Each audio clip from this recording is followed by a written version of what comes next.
My daughter-in-law whispered to friends about a family trust worth $650,000, saying I was well cared for. My son backed her story with a proud smile. But my bank account stayed empty, my name used like a pawn on their chessboard.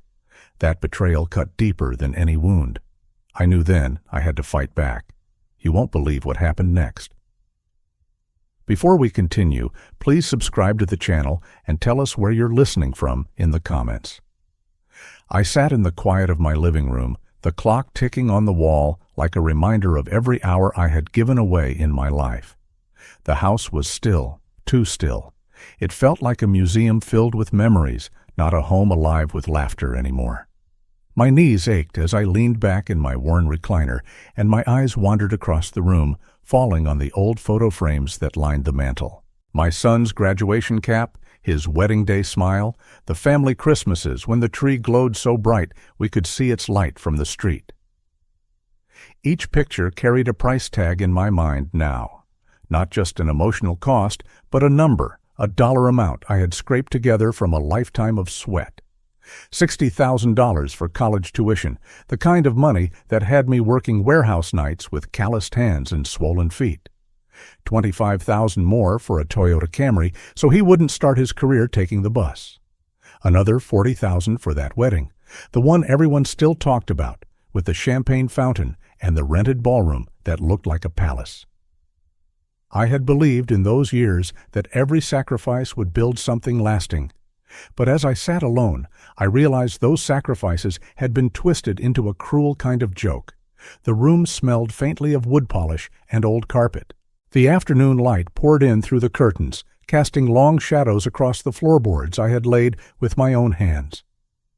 I ran my fingers over the arm of the chair, feeling the familiar grooves worn by time. My eyes moved to the house itself, this house that now stood as both my greatest achievement and my greatest fear. $650,000 was the market value when the realtor sent a letter last year. I had laughed when I first saw the number. I remembered paying the mortgage when it was just a humble starter home, never dreaming it would one day be worth that much. Every corner of it had my fingerprints. The wood floor in the dining room, the shelves I built in the hallway, and the backyard fence I hammered together one spring afternoon. Each nail carried my history. And now I knew my son and his wife were circling it like vultures, whispering plans to sell it behind my back. The thought stabbed me deeper than any blade could. I could almost hear them, Linda with her polished smile telling neighbors, "Oh, Dad doesn't need such a big place anymore. He should move somewhere smaller, somewhere manageable." And David nodding along, pretending concern while eyeing the dollar signs that would fall into their pockets. To them, it wasn't a home. It was a prize, a trophy, a bag of money dressed up in bricks and wood. My chest tightened as I stared at the mantel again. How many dinners had I hosted here? How many birthdays, how many Christmas mornings? The house wasn't just mine. It was the stage for our entire family history. Losing it would mean losing every piece of who we had been. The memories tangled with the lies I had heard only days earlier. I remembered standing in the back of that hall, listening to David brag. He stood in his $1,000 suit, smiling to a crowd of strangers, and said with ease that he sent his father $8,000 every month. His voice was steady, proud, rehearsed. People clapped. They whispered words like devoted son and true family values. And I stood there with frozen hands, knowing that while those people believed I was living on comfort and care, I had returned home the night before to a refrigerator with nothing but a bottle of water and a single onion rolling on the shelf. I had spent that same night scrubbing floors on the late shift, my wrists stiff, my back bent, while he painted a picture of generosity that never existed. My heart clenched as I thought, does my son even see me anymore? Or does he only see himself in the mirror of the crowd's applause? I turned my head slowly toward the corner of the living room, where a framed picture of Helen, my late wife, rested on the small oak table. The photo had faded a little, but her smile still shone through, soft and steady, like it had every day we spent together. My throat burned as I whispered, "Helen, did you see this? Did you see what our son has become? We gave him everything we had, and this is what we're left with." The silence answered back. Her face seemed to watch me from the frame, not with judgment, but with the quiet sadness of someone who had seen the truth before I did. My chest rose and fell heavily. Speaking to her like that brought back the years of sacrifice we had carried together, believing in a future where our family would stand tall. Now all that remained was betrayal. The betrayal festered in my stomach, but slowly something else began to take shape beside it. A shift, a small flame of defiance I hadn't felt in years. The shock was turning into something new. A realization that sitting here in silence would only cement me as the victim in this story. I could almost hear Patricia's voice in my memory, Patricia Collins, Helen's old friend and one of the sharpest lawyers I'd ever known. Years ago, she had once told me, "Never let your silence be mistaken for consent." I had brushed off her words back then, thinking life would never push me to that place. But here I was, staring at walls I had built, watching the future I worked for slip into greedy hands. The silence was killing me more than age ever could. And in that moment, I made a vow. They thought I was weak. They thought I would sit down quietly and let them strip away my dignity. But they were wrong. The anger sharpened my mind. I stood up from the recliner, my knees cracking, and walked toward the old oak cabinet in the corner. I hadn't opened those drawers in years. The brass handle felt cold under my fingers. When I pulled it open, dust rose like a cloud of forgotten history. Inside were folders, envelopes, and stacks of paper I hadn't touched since Helen passed. I dug through them slowly, my hands trembling, until I found a thick manila envelope labeled in her handwriting. I slid it out carefully and opened it on the table.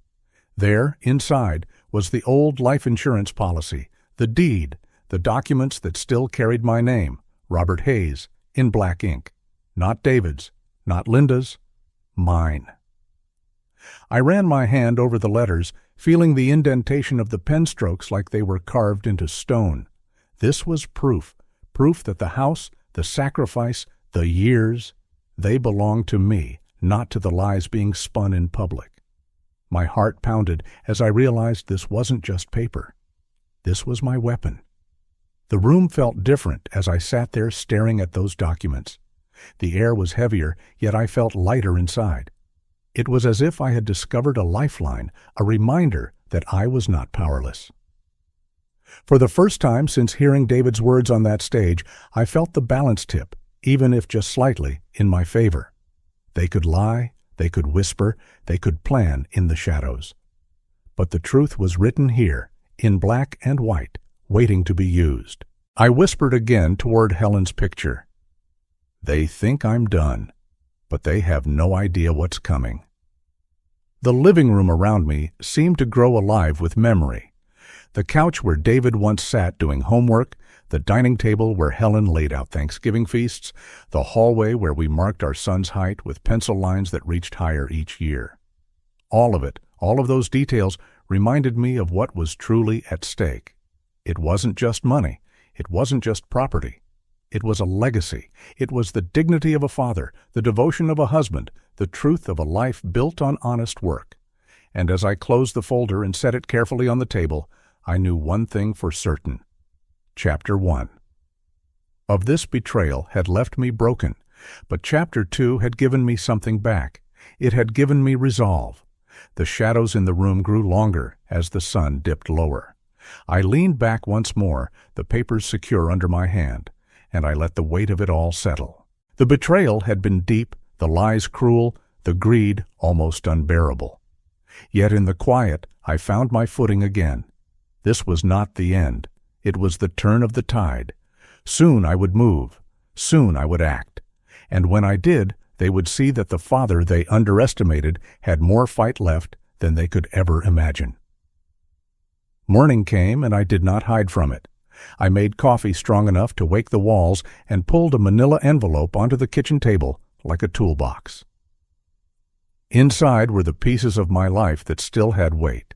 The deed to my house, the old policy with Helen's neat signature, the mortgage payoff stamped paid in full, my Social Security card in a tired sleeve, and a stack of bank statements with corners worn soft.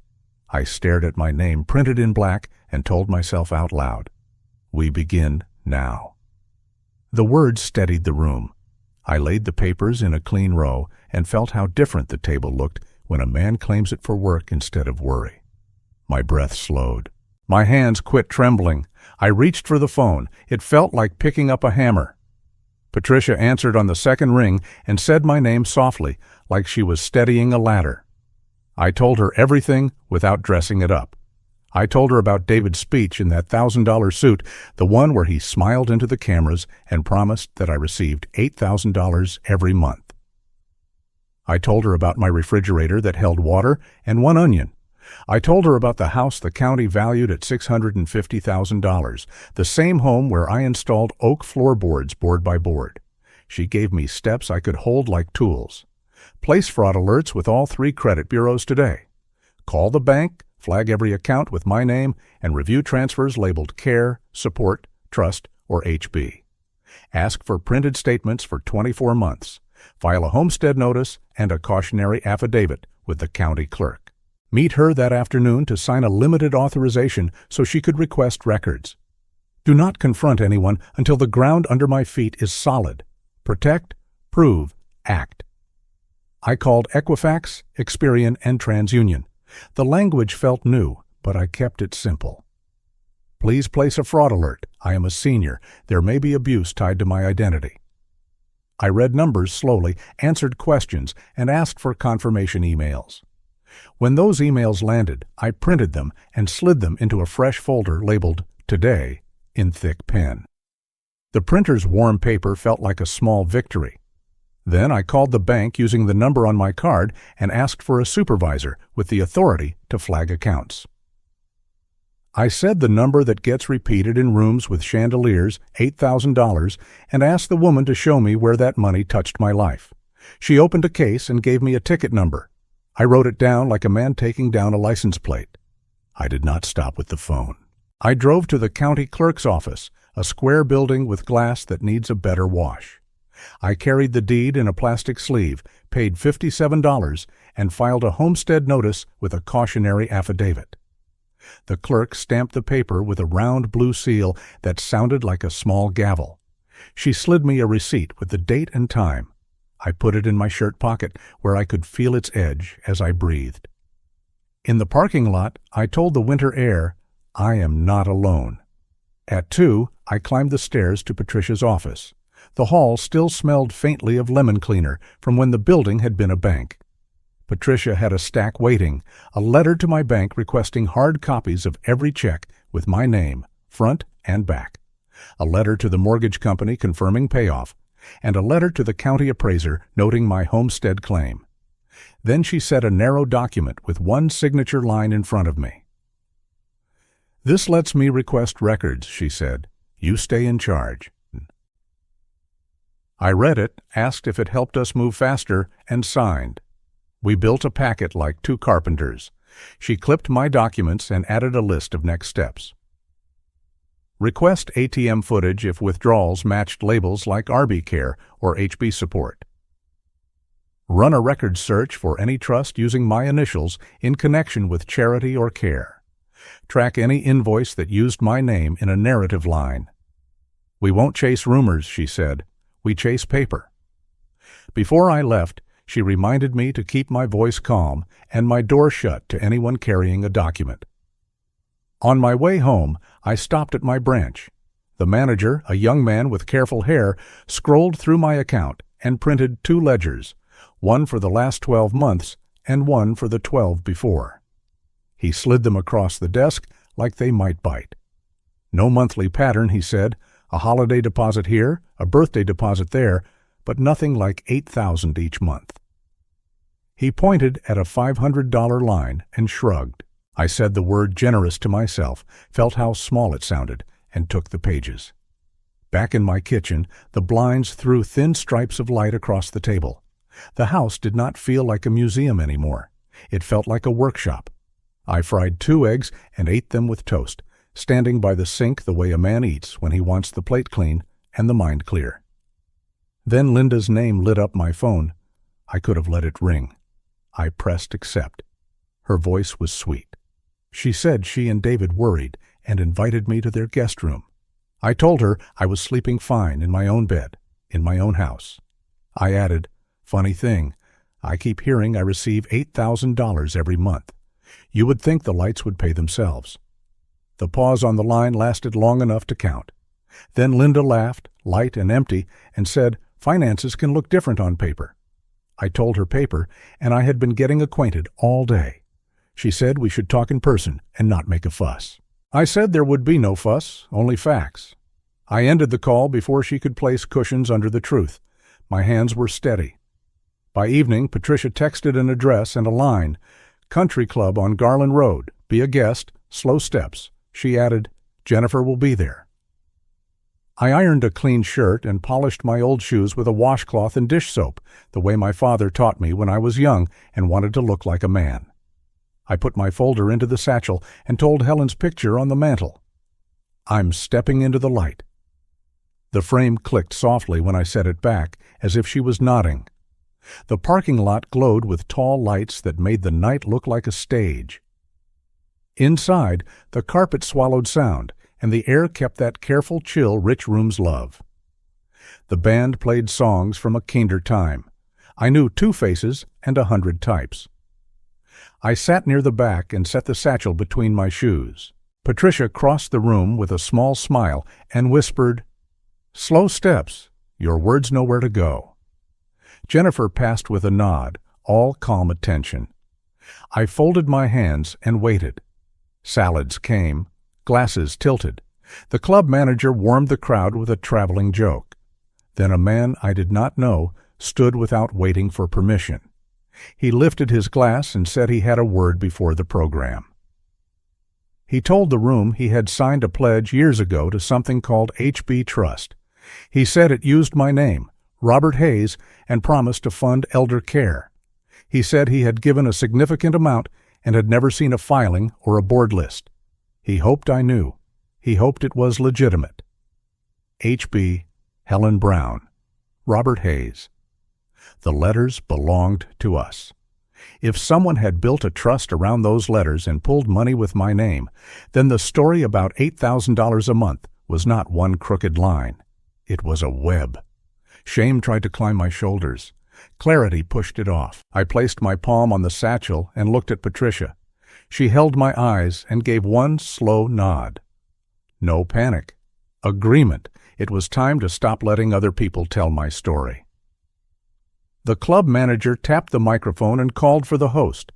David walked into the light with that smile and thanked everyone for believing in legacy. He said family was like a brand. People clapped because rooms like that teach people to clap. When the noise thinned, I stood. I did not hurry. I stood the way a man stands when he decides to stop pretending a chair can keep him safe. The manager offered me the microphone the way you hand water to a traveler. I took it and steadied my breath. I thanked the staff first.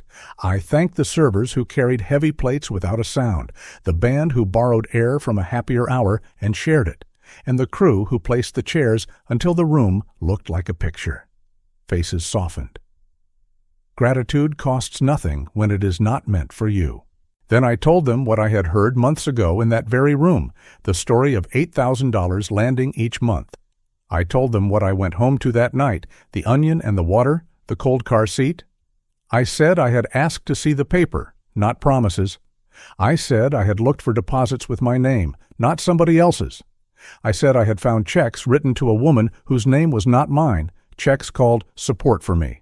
I said I had seen my initials used as labels for transfers that never reached me. I said a man had just spoken about a trust with my letters on it that I did not build. If you have given to that trust, I said, bring Patricia or Jennifer your documents, and we will bring daylight to them. I did not name my son. I did not need to. The facts sat between us like a bowl nobody wanted to touch first.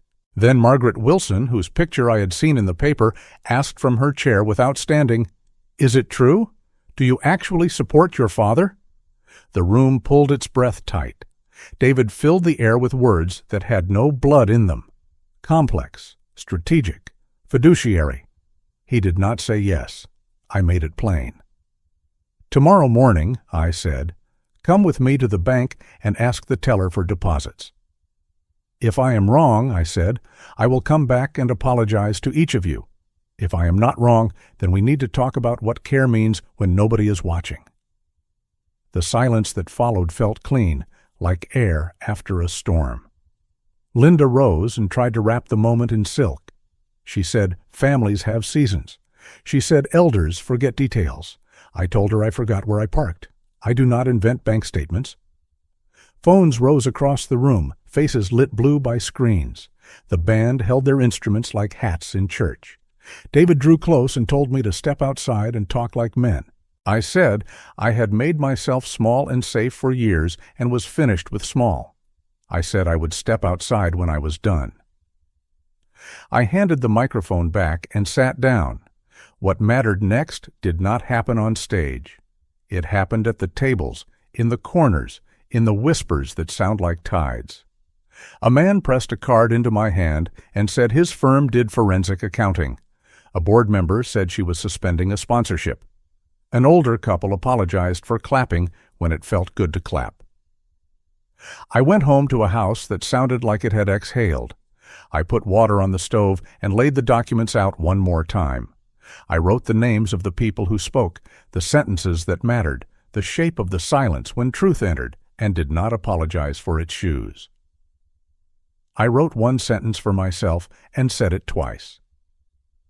"They think I have lost, but the game has only begun." I slept with my satchel propped against the bedroom chair like a faithful dog. Morning brought motion. Patricia called at 7 with a list that made the path straighter. Jennifer was preparing subpoenas and preservation letters.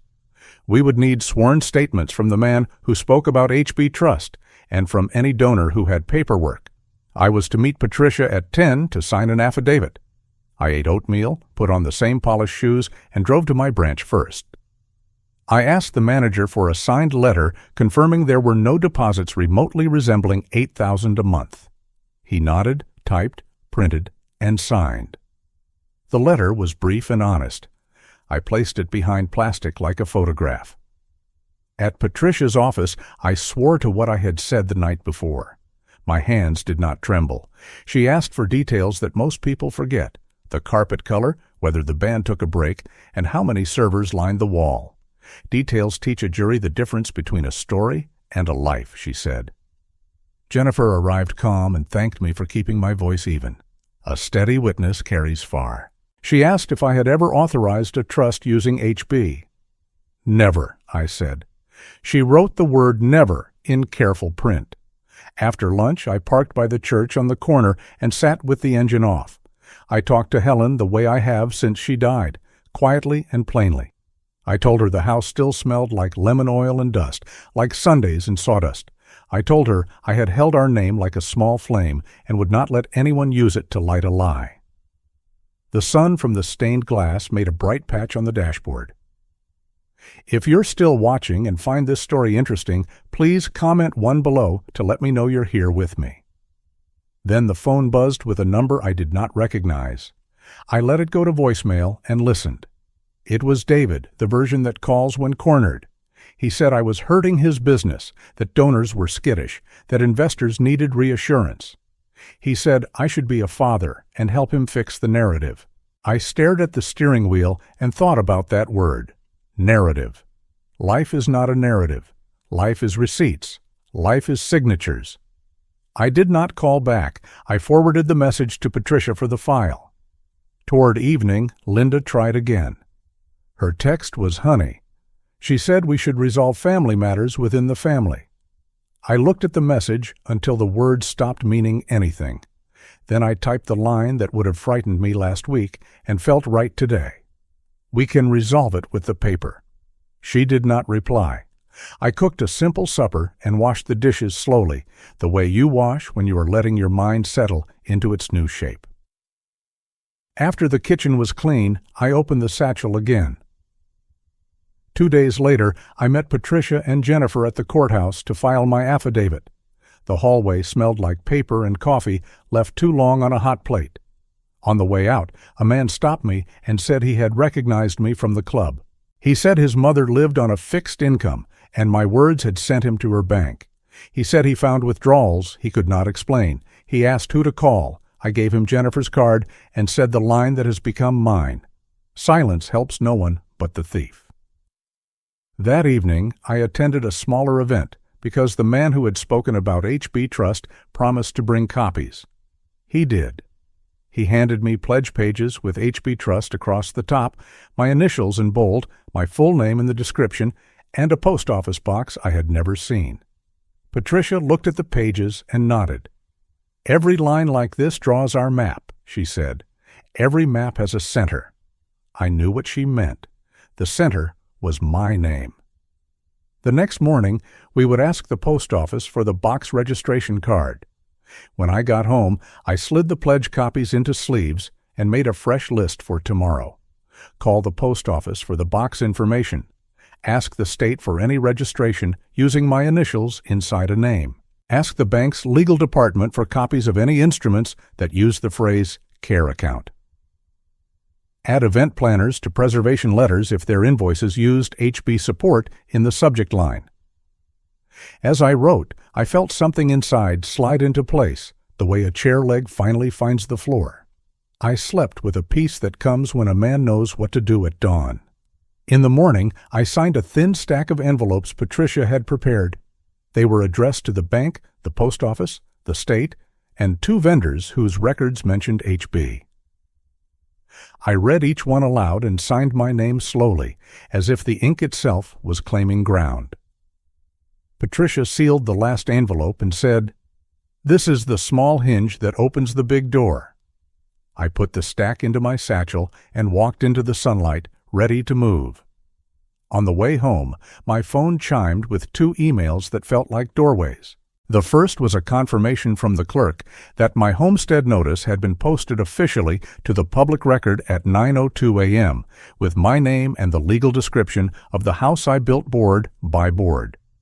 The second was from the bank's legal department acknowledging Patricia's preservation letter and confirming a time to review check images and transfer notes in a secure room the next morning. 10 o'clock, downtown, vault, bring identification.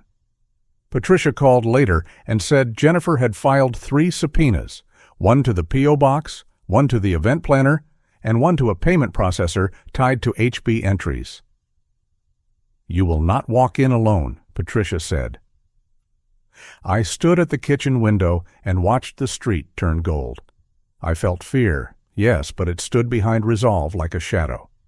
I picked up my satchel and slid the envelopes beside the folder. "They think I'm weak," I said. "They are about to learn how wrong they are." The morning the courtroom opened for us felt like a door I had been pushing for months finally giving way. I woke early, made coffee strong enough to stand a spoon, and set the old folder on the table, even though the originals were already locked in the evidence cabinet downtown. Habit has a weight. It steadies the hands. On top of the folder lay the anonymous letter that had arrived the night before. Cheap paper, neat font, no return address. "Stop now, or your name will disappear from every record that matters." Someone had taken the time to threaten a man they assumed would fold. I read it twice. Then I put it in a clear sleeve and slid it into the front pocket. I wasn't going to fold, not after months of being turned into a prop, not after hearing my name used like a coupon. Patricia picked me up just after 8. She wore a charcoal suit, and that calm I had started to borrow from her. "Breathe with the door," she said as we merged onto the freeway, in the open. In my end, out on the close. The city moved past in a blur of winter gray and brake lights. I thought of the house on Maple, the one appraised at $650,000 last fall, the one I had nailed, sanded, and painted until my back learned a new alphabet. I pictured the oak floorboards I'd laid by hand. I pictured Helen's photo on the mantel and the light that fell across it in the late afternoon. I thought about David's voice at that dinner, smooth and bright, telling the room he gave me $8,000 a month. $8,000, as if care could be measured in a number that is round and easy. I kept seeing the refrigerator from that same night. Water, an onion. That was the inventory of my care. We parked in a lot behind the courthouse, choked with vans and antennas. Reporters hovered like gulls that knew fishermen would be gutting a catch somewhere soon. Patricia guided me through a side door. Security wanted us and gave me a little nod that felt like a human thing in a day that would be measured in exhibits and codes. Up the elevator, down a hall lined with black and white photos of judges long gone, into a conference room where Assistant District Attorney Jennifer Stone had spread binders like a small city map. She had tabs stuck out in colors. She had a legal pad with neat block letters and 3 uncapped pens. She did not waste our time with pep talks.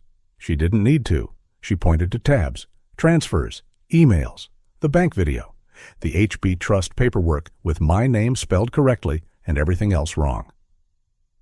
"We'll start with the foundation," she said. "Authentication, chain of custody, bank witness, compliance officer, then the recordings. Then we move to the signatures." She looked at me, not through me. "You won't have to speak this morning. This is our turn. When you do speak, we'll walk. No running." I nodded. Slow steps. No rush. My words knew where to go by now. Before we left the room, I took the anonymous letter from the sleeve and laid it on the table. The neat threat looked small against the wood grain. Patricia photographed it with her phone, front and back, then placed it in a fresh evidence envelope and wrote the date. "People who destroy names leave fingerprints," she said. "Ink, toner, postmark, glue. Let them try." I felt a flare of anger so clean it almost felt like relief. It wasn't enough to take the money to build a fake charity with my initials, to wave my face around in public as proof of their goodness. They wanted my name too. They wanted the record to say, I never was. The courtroom on the 5th floor held the kind of quiet you only hear in a church before the choir starts singing. Dark wood. Tall windows with light cut into thin rectangles across the floor. The seal of the state above the bench, stern and steady. The gallery filled with faces I knew by type rather than name. Former donors. A couple of men from the club who had laughed at the manager's joke about brief remarks. A few neighbors. A handful of people who looked like they had come because the headline made something sharp move in their chest. David sat at the counsel table in a blue suit that fit too proudly for the morning. Linda was beside him, tidy and composed, as if she were there to judge window treatments. I took my seat behind the rail with Patricia on one side and a quiet deputy on the other. My hands rested on my knees, but my mind was in the refrigerator, counting. The judge took the bench. The clerk read the case caption. Jennifer rose and began without theatrics. She treated the jury like adults who understood plain speech. She told them they would see paper older than a day and paper printed at midnight, and they would be able to tell the difference. She told them they would see money move as if it had legs and a map, from the business account to a personal account, from there into a condo holding company, from there into cash withdrawals and charges that looked like a parade of taste. She said the law does not punish taste, but it does punish theft, especially theft from the old, especially theft done while telling the world you were generous. The bank's compliance officer was called first. He wore a gray tie and the steady manner of someone who had explained rules more times than he could count. He testified to patterns.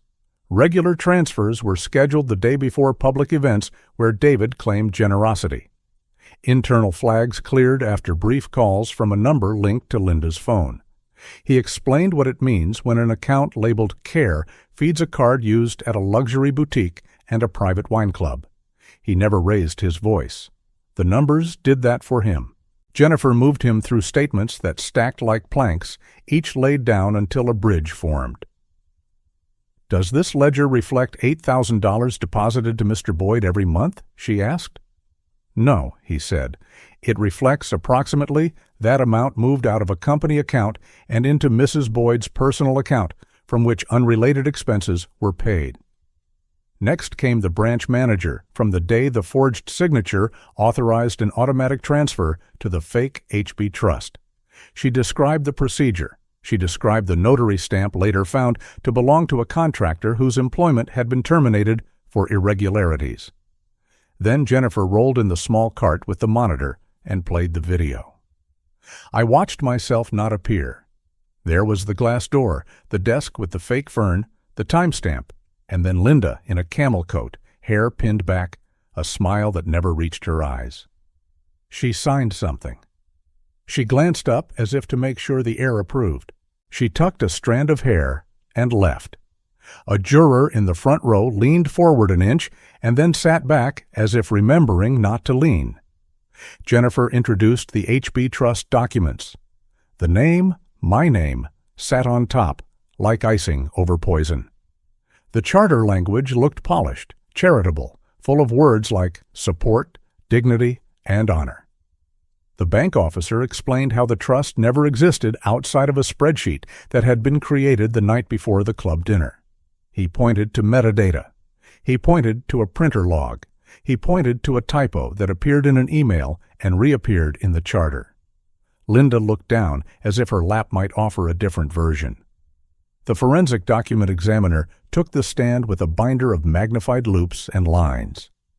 He had photographed my real signature on a mortgage from 1995, on a DMV renewal, on a stack of checks I had signed back when a man still wrote his name with a pen more days than not.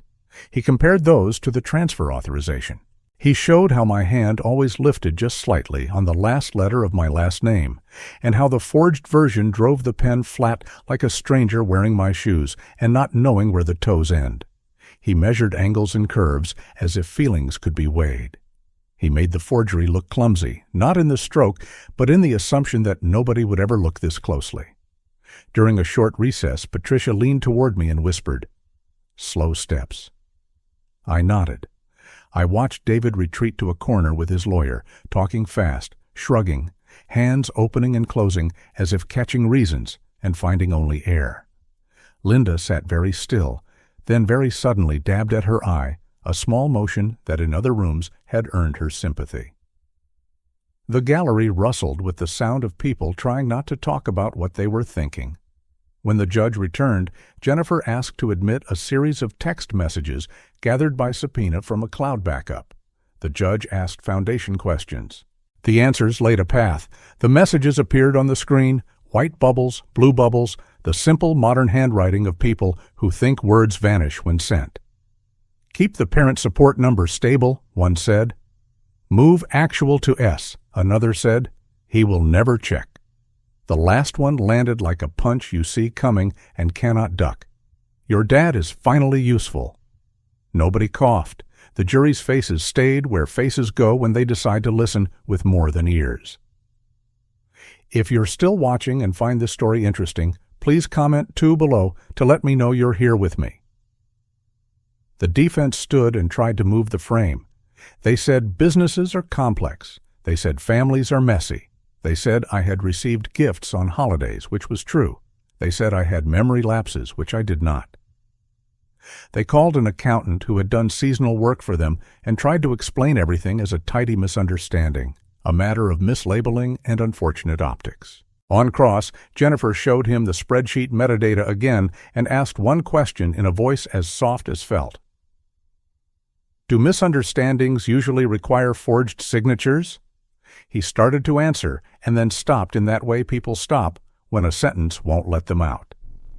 By afternoon, the air in the courtroom felt like it had been wrung out and hung back up still damp. The judge called for a final witness before the day's break. Jennifer called me. I walked to the stand slowly enough to remember each step, placed my hand on the Bible, and promised to tell the truth I had been living. I sat and looked at the jurors one by one, not to sway them, but to remind myself they were real. Jennifer kept her questions simple. Where did I work? What did I earn? What did my refrigerator hold the night my son told a room he gave me $8,000 a month? I said, a jug of water and an onion. I heard a couple of people in the gallery shift and let out a breath they hadn't known they were holding. She asked me about the house on Maple.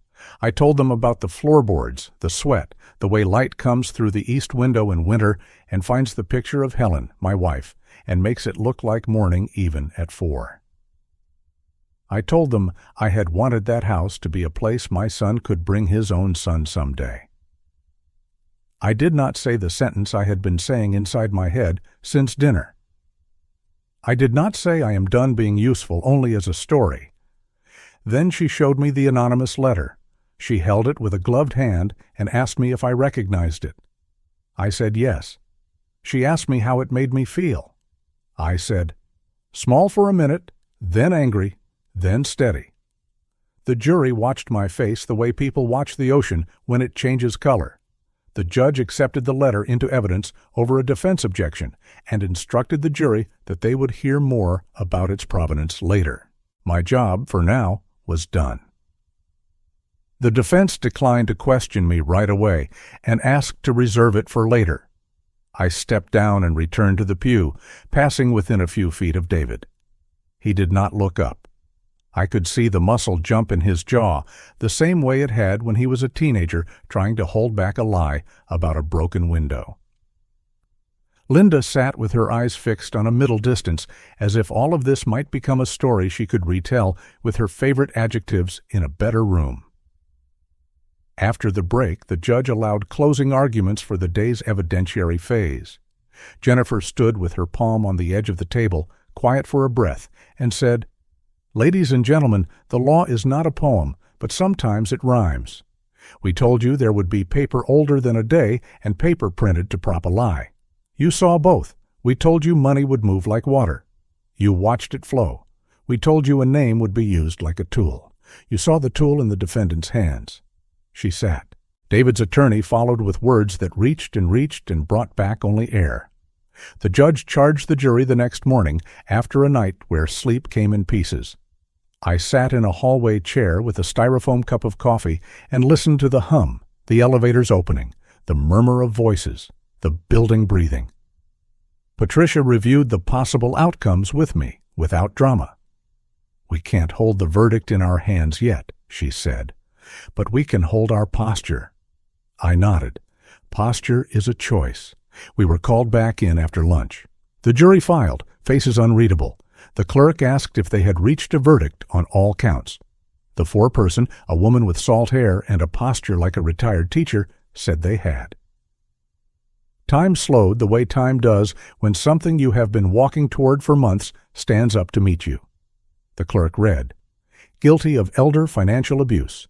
Guilty on forgery. Guilty on conspiracy. Guilty on tax fraud." Each word landed clean, not loud, just clean. I exhaled, and the breath sounded like a door unlatching in a quiet house.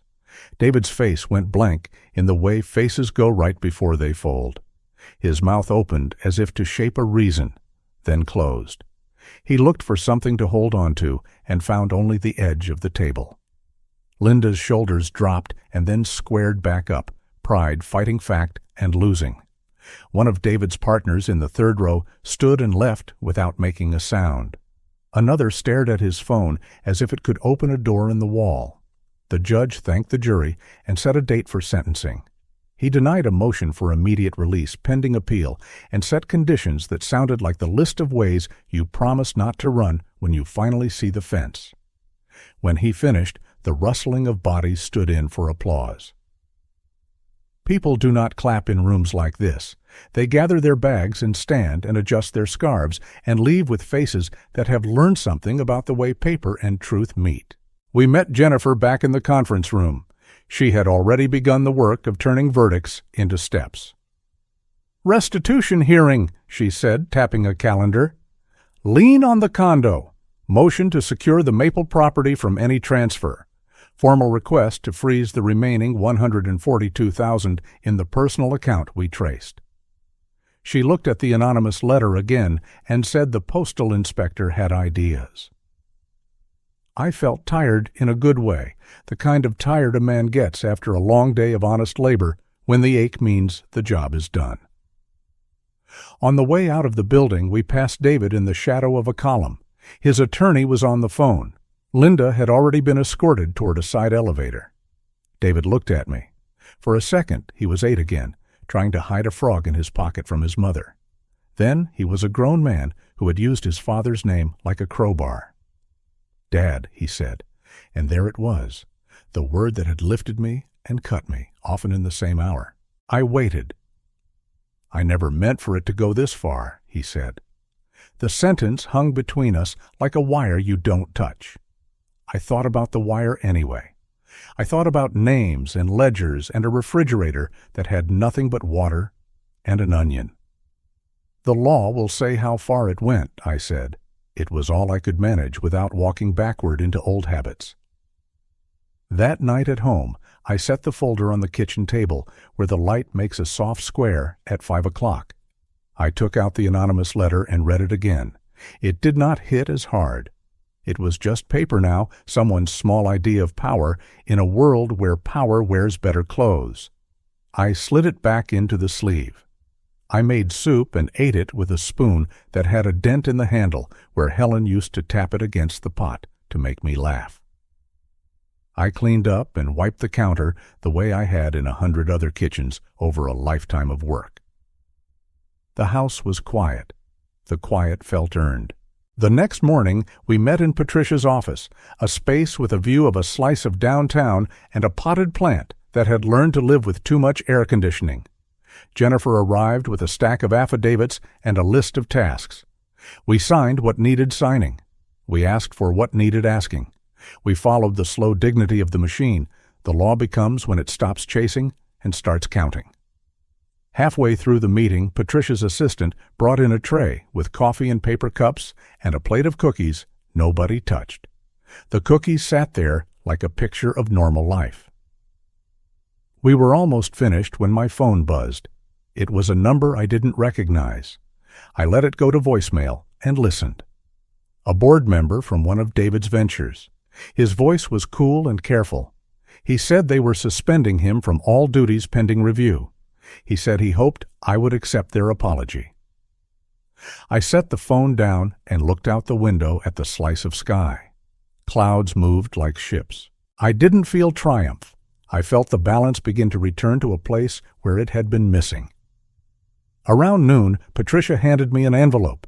Inside was a certified copy of the order securing the house on Maple against any unauthorized transfer. The stamp looked like the authority feels when it finally remembers your address. I traced the seal with a thumb I had used to hold a mop handle and a steering wheel, and my son's small hand. I whispered, "Helen, we kept the house." It was not poetry. It was a simple truth that fit in my mouth. Before we parted, Jennifer reminded me that sentencing could bring more noise, more letters, more people wanting to tell me who I was. "We will keep our lane," she said. "We will ask for restitution. We will make room for the others who wrote you, the ones with their own folders and their own names."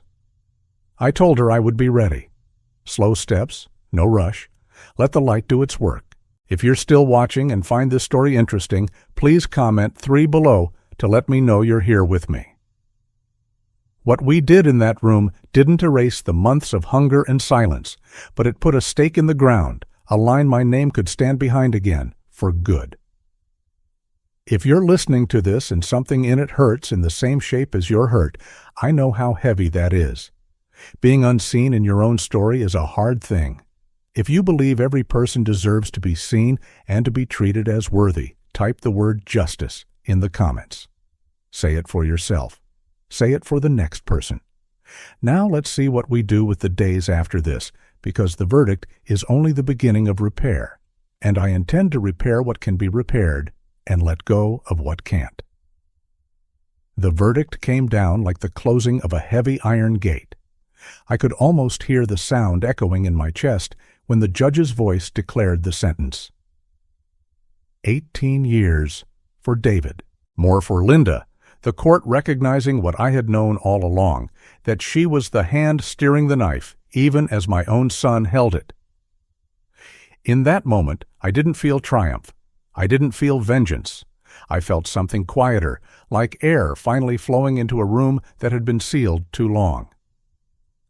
I thought of the house on Maple Street, the one worth $650,000, the one they had tried to strip from me as if it were just another number on a ledger. The law gave it back to me, along with the savings account they had drained in pieces, 40 here, 80 there, until hundreds of thousands had shifted hands like water down a crack. But the truth had shifted back. My name was no longer a tool in their game. It was mine again. For weeks after the trial, I walked through that old house like a guest. I touched the floorboards I had lain myself and remembered the ache in my knees from that summer long ago. I traced the mantel where Helen's picture sat, still smiling with that tilt of her head that made everything lighter. But every corner carried an echo now. Every step reminded me of nights I had sat hungry while my son told the world I lived in luxury. A house can keep the rain out, but it cannot keep out betrayal. One evening, as the winter sun dipped low and the living room filled with that tired golden light, I said it out loud to myself. It's time to let go. The words didn't hurt. They felt like setting down a weight I'd carried too far. Within a month, the papers were signed. The house went for $600,000 even, a fair price in a market that never stopped moving. I didn't haggle. I didn't mourn. I took the check, I signed my name, and I walked away. I used $200,000 of it to buy a small apartment near the park. Nothing grand, nothing anyone could fight over. A second-floor unit with a balcony just wide enough for a chair and a pot of geraniums. The kitchen was narrow, but the counters were mine. The living room was modest, but it looked out onto trees that would turn in the fall and bloom in the spring. I moved in with a single truck, most of the furniture left behind, because peace doesn't need much cargo. The first night, I lay in bed and listened to the sound of children playing in the distance, dogs barking, and the steady hum of the city. I whispered to myself, for the first time in years, this space feels like mine. News about David and Linda trickled in, not because I sought it, but because people can't resist telling you what they think you ought to know. David's partners dropped him one by one, projects folding like cheap tents. At first, he still had visitors in prison, the kind who come to sniff opportunity even in disgrace. But as the months stretched into a year, the visits slowed, then stopped. The papers wrote of him only in the past tense, his face tucked away in the corner of an article about corruption. Linda fared no better. Her reputation in the community collapsed overnight. Organizations cut ties, her name removed from boards and committees. She tried to send me letters written in the same looping script that had once signed my checks without permission. "We're sorry, Dad," one said. "I hope one day you'll understand," another pleaded. I burned the first. I tore the second in half. By the third, I simply sent it back unopened. I told Patricia, and I told myself, I don't need their words. I have my peace. And peace was not silence. It was life filling the quiet places. I found myself at the park most mornings, walking the loop with other faces marked by time, nodding to men and women who carried their own stories. I joined a group at the community center where retirees gathered for coffee and conversation. Some days we spoke of nothing more than the weather. Other days, someone would share something heavy, and we'd all hold it together for a while. I started speaking at the church when asked, not sermons, just stories. Stories about what it costs to raise a child, not in money alone, but in years, and what it means when that child forgets. I told them what it means to take your name back, to remember that dignity is not a gift given by others. It's a boundary you draw, and it's yours to defend. When I looked back, I saw the journey clear. For parents, the lesson is simple. Don't stay silent when you are used, when your love is twisted into currency. Silence is the soil where exploitation grows. For children, the message is sharper. Love is not a tool, not a bank account, not a disguise for theft. If you use it that way, you cut the very branch you stand on. And for everyone, neighbors, friends, strangers who read the headlines, the truth stands taller than status. Reputation cannot cover lies forever. A name misused will find its way back to the one who earned it. I live smaller now, but I live freer. I cook simple meals in a kitchen that smells of onions and garlic, not deceit. I water the geraniums on the balcony, watch the light catch their petals, and feel time slow enough to matter. One evening, I walk to the pond in the park, sit on the bench with the plaque that reads, "For those who kept going." I sit there until the stars come out, and I think about Helen, and I think about myself. I think about the long road from humiliation to this quiet evening, and I say, I finally kept going. David and Linda remain shadows at the edge of my story. They reach out in ways small and clumsy, but I have learned to close the door. When someone betrays you, the worst wound is not losing them. It's forgetting yourself. I will not forget myself again. I have set my boundaries. I have reclaimed my name. I do not hate them. I simply no longer let them in. And so the chapter closes. The house is gone, but the weight is gone with it. The money sits safe, not as a treasure, but as a tool. The apartment is mine. The park is. The community is alive with people who greet me without needing to take anything away. My peace is not perfect, but it is real. I know now that respect is the soil of true family, and without it, blood alone is only water. I whisper this truth when the nights are long. I don't need them anymore. I have myself. And in that whisper is freedom, the kind no court, no thief, no betrayal can take back. Life moves on, as it always does. Last week at the community center, a woman from a local charity asked me if I would consider speaking at an event for seniors who have faced financial abuse. She said my story could give them courage.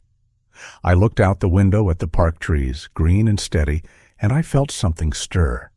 Maybe this was what the next chapter would hold. Maybe the years I thought were stolen still had something left to give.